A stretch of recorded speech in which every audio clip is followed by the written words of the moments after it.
चाणक्य नीति भाग 4। नंबर 1। नखी नाम अर्थात बड़े बड़े नाखूनों वाले शेर और चीते आदि प्राणियों, विशाल नदियों, श्रृंगी नाम अर्थात बड़े बड़े सींग वाले सांड आदि पशुओं, शस्त्र धारण करने वाले स्त्रियों तथा राजाओं से संबंधित कुल वाले व्यक्तियों का विश्वास कभी नहीं करना चाहिए। अर्थ, बड़े बड़े नाखून वाले हिंसक प्राणी से बचकर रहना चाहिए। न जाने वे कब आपके ऊपर हमला कर दे। जिन नदियों के पुरते अथवा तट पक्के नहीं, उन पर इसलिए विश्वास नहीं किया जा सकता है कि न जाने उनका वेग कब प्रचंड रूप धारण कर ले और कब उनकी दिशा बदल जाए। न जाने वे और किधर को बहना प्रारंभ कर दे। इसलिए प्रायः नदियों के किनारे रहने वाले लोग सदैव उजड़ते रहते हैं। बड़े बड़े सींग वाले सांड आदि पशुओं का भी भरोसा नहीं है। कौन जाने उनका मिजाज कब बिगड़ जाए। जिसके पास तलवार आदि कोई हथियार है, उसका भी भरोसा नहीं किया जा सकता, क्योंकि वह छोटी सी बात पर क्रोध में आकर कभी भी आक्रमण हो सकता है। चंचल स्वभाव वाली स्त्रियों पर भी विश्वास नहीं करना चाहिए। वह अपनी चतुरता से कभी भी आपके लिए प्रतिकूल परिस्थितियां पैदा कर सकती है। इस तरह के कई उदाहरण प्राचीन ग्रंथों में मिल जाएंगे। राजा से संबंधित राजसेवकों और राजकुल के व्यक्तियों पर भी विश्वास करना उचित नहीं।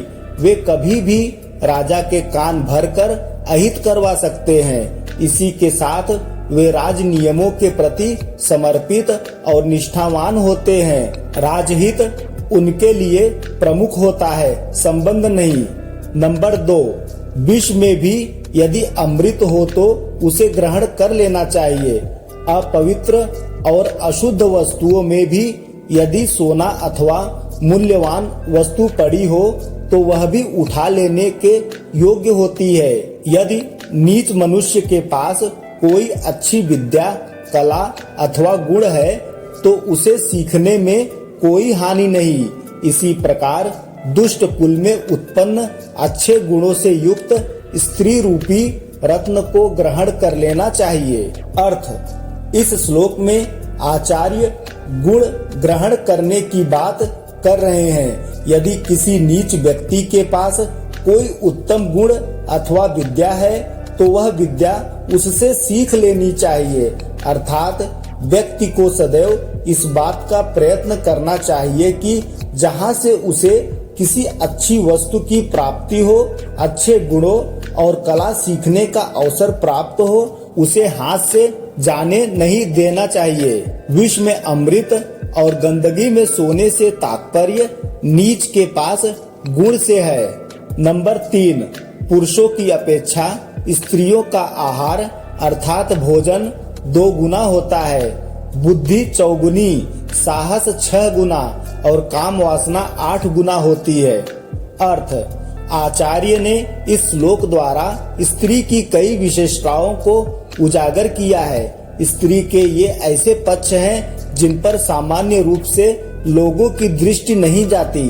भोजन की आवश्यकता स्त्री को पुरुष की अपेक्षा इसलिए ज्यादा है क्योंकि उसे पुरुष की तुलना में शारीरिक कार्य ज्यादा करना पड़ता है।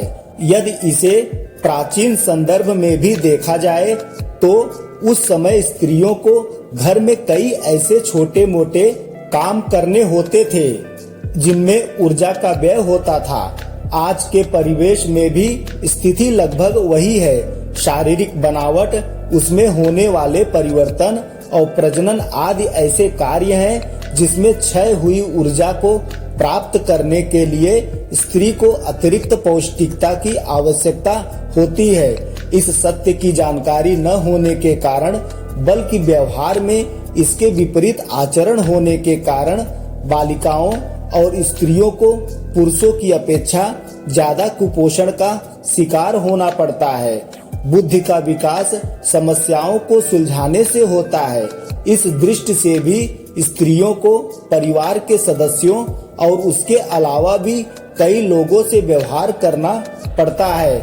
इससे उनकी बुद्धि अधिक पैनी होती है। छोटी छोटी बातों को समझने की दृष्टि तथा विविधता का विकास होता है। आज के संदर्भ में इस क्षमता को स्पष्ट रूप से देखा जा सकता है। भावना प्रधान होने के कारण स्त्री में साहस की उच्च मात्रा का होना स्वाभाविक है। पशु पक्षियों की मादाओं में भी देखा गया है कि अपनी संतान की रक्षा के लिए वे अपने से कई गुना बलशाली के सामने लड़ मरने के लिए डट जाती हैं। काम का 8 गुना होना पढ़ने सुनने में अटपटा लगता है, लेकिन यह संकेत करता है कि हमने काम के रूप स्वरूप को सही प्रकार से नहीं समझा है। काम पाप नहीं है, सामाजिक कानून के विरुद्ध भी नहीं है। इसका होना अनैतिक या चरित्रहीन होने की पुष्टि भी नहीं करता है। श्री कृष्ण ने स्वयं को धर्मानुकूल काम कहा है। काम पितृ ऋण से मुक्त होने का सहज मार्ग है। संतान उत्पन्न करके ही कोई इस ऋण से मुक्त हो सकता है। स्त्री की कामेच्छा पुरुष से भिन्न होती है। वहाँ शरीर नहीं, भाव दशा महत्वपूर्ण है। स्त्री में होने वाले परिवर्तन भी इस मांग को समझ लाते हैं स्वाभाविक रूप में, लेकिन स्त्री उसका परिष्कार कर देती है।